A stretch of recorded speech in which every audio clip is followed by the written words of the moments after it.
Tribuners Takuma Asano menjadi sorotan setelah mencetak gol kemenangan untuk timnas Jepang saat laga kontra Jerman di Piala Dunia 2022. Dia mencetak gol kedua Jepang pada menit ke-83. Berkat gol tersebut, membuat tim Samurai Biru mengalahkan Jerman di fase grup E Piala Dunia 2022 Rabu malam. Tak hanya itu, Takuma Asano juga menulis sejarah baru bagi Jepang. Uniknya, Asano adalah pemain cadangan yang menggantikan Daizen Maeda pada menit 57. Berkat Asano, Jepang unggul dari Jerman hingga pertandingan berakhir dengan skor 1-2. Takuma Asano tidak asing lagi bagi Jerman karena sudah lama bermain di Bundesliga. Penyerang berusia 28 tahun tersebut pernah memperkuat VfB Stuttgart, kemudian Hannover, lalu sekarang VfL Bochum sejak Juli 2021 lalu.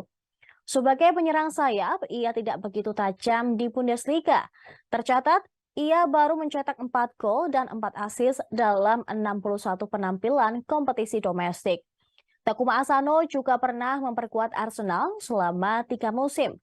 Asano dikontrak Arsenal selama 3 musim usai diboyong dari klub Jepang, Sanfrecce Hiroshima pada 2016 silam.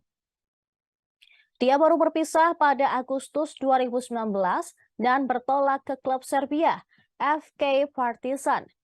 Meski statistiknya tidak mentereng seperti pemain Bundesliga lainnya, Asano menjadi pemain langganan timnas Jepang. Ia debut dengan tim Samurai Biru yang senior pada 2 Agustus 2015. Hingga kini ia telah mengemas 7 gol dari 37 caps bersama timnas Jepang. Setelah membungkam Jerman dengan skor tipis, ini menjadi mimpi yang nyata bagi Asano. Ia mengaku belajar dari timnas Arab Saudi yang mampu mengalahkan Argentina. Kemenangan Jepang menjadi kali pertama negeri Samurai Biru tersebut berjaya atas Jerman. Namun bagi timnas Jerman, kekalahan ini jelas bukan hasil yang diinginkan. Pada penampilan ke-110 Der Panzer di Piala Dunia, yaitu penampilan terbanyak dari semua tim lain sebelum berhasil main di Piala Dunia 2022.